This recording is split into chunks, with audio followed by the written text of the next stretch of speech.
2025년 4월 3일 제주 4.3항쟁 77주기 추념일입니다. 네, 제주에 항쟁이 있었기에 오늘의 민주주의가 가능했다. 이런 고백을 하게 됩니다. 자, 어제는 재보궐선거가 있었습니다. 4월 2일 기초단체장 기준으로 야당이 4곳, 여당이 1곳에서 승리했습니다. 지난번에는 1대 4였는데 이번엔 4대 1이 됐습니다. 자, 그리고 부산 교육감 선거.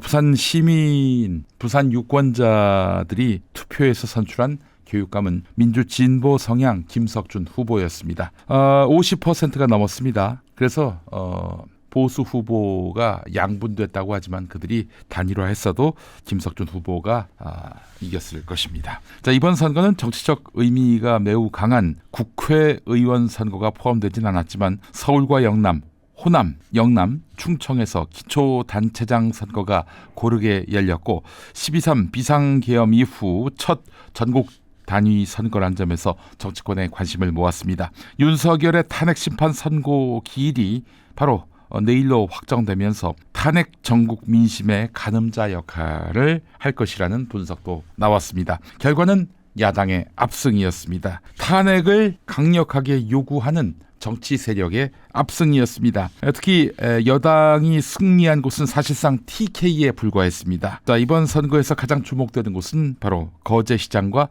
부산 교육감이었습니다. 지난 총선 그리고 교육감 선거에서 모두 여당이 또 보수 성향이 당선됐던 곳이었습니다. 자, 거제시장 선거 가보겠습니다. 2022년 20대 대선 득표율은 윤석열 49.84, 이재명 44.69였습니다. 그로부터 3년이 지난 시점에서 국민의힘 득표율은 급전직하한 반면에 민주당은 과반을 훌쩍 넘었습니다. 이번 내란 사태와 윤석열 탄핵 반대 주장을 펼쳐온 정부 여당에 대한 심판론이 거제 지역 경남의 중심부에서 강하게 작용한 것으로 풀이됩니다. 물론 변광용 후보의 인물 가치 또 빛났지요. 그런데 지난 총선과 대조해 보면은 국민의힘은 현저하게 민심을 잃었다 이렇게 볼 수가 있습니다. 국민의힘이 당선됐던 곳이었거든요. 자, 부산 교육감 재선거도 결과가 심상치 않습니다. 정당은 교육감 선거에 공천할 수 없지만 사실상 보수와 진보 성향으로 갈려서 각 당의 대리전이 벌어진 거나 다름없는데요. 보수 성향 후보 2사람 정승윤, 최윤홍과 진보 성향 1사람 김석준 사이의 3자 대결이었습니다. 말씀드린 대로 보수 성향 2사람의 표를 합쳐도 진보 성향 김석준 후보 1사람에게 미치지 못했습니다. 수도권 상황도 보겠습니다. 국민의힘의 수도권 성적표 처참했습니다.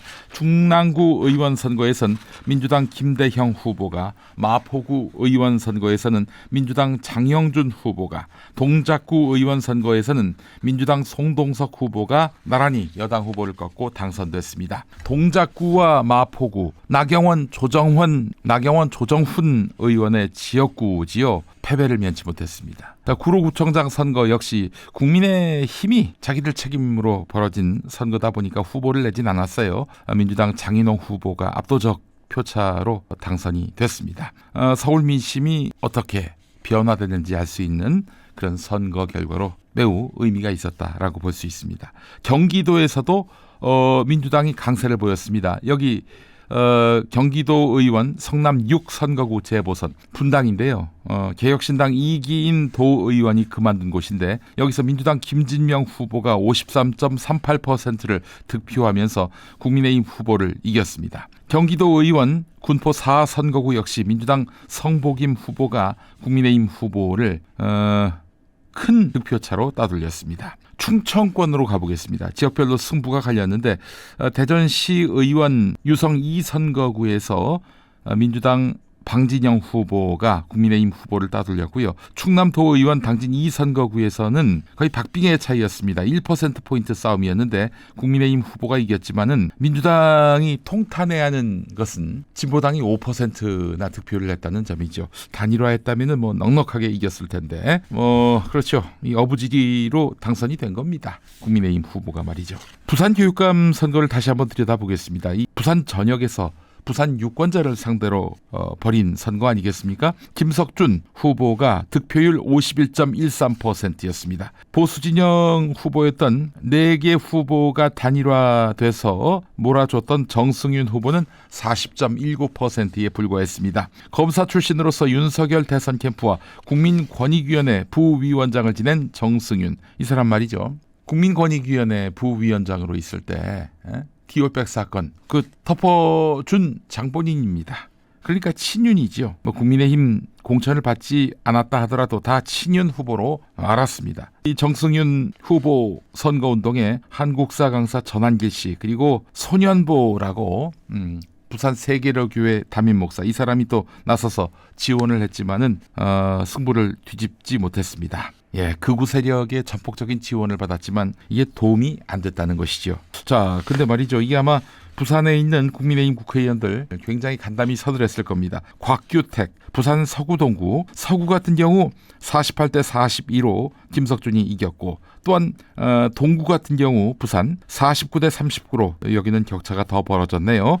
여기서도 김석준이 앞섰습니다. 부산 남구의 박수영 지역구 51대 40이었습니다. 이 지역구에서는 김석준 후보가 과반을 넘었네요. 해운대갑의 주진우 48대 43. 지금 부산 국회의원들 긴장 탈 것입니다. 김기현 전 대표는 우리 당이 참패했다. 특히 거제시장과 아산시장 선거 패배는 직전단체장이 모두 국민의힘 출신이었다는 점에서 정말 뼈아프다, 이렇게 이야기를 했습니다. 이번에 국민의힘 지도부는 사실상 재보궐선거 지원에 나서지 않았습니다. 한 차례도 유세에 나서지 않았어요. 영남권 대형 산불 때문에 선거 지원 나서는 것이 그렇다, 이런 핑계를 댔습니다마는 아무래도 이건 질게 확실하니까 초장부터 선거운동에 개입을 하지 않았던 것이죠. 선거 결과와 거리를 두는 모습을 보인 것입니다. 자, 그럼에도 불구하고 이번에 선거운동 안에서 졌다, 이런 핑계로 넘어갈 일이 아니지요. 이번에 확인된 민심은 당의 치명상이 불가피하다라는 분석이 나옵니다. 12.3 비상계엄 사태 이후 처음 드러난 바닥 민심 아니겠습니까? 다음 선거 결과에도 영향을 끼칠 것이 확실합니다. 탄핵 인용 때 조기 대선이 치러지는데 당장 이 결과가 뒤집힐 것 같지 않습니다.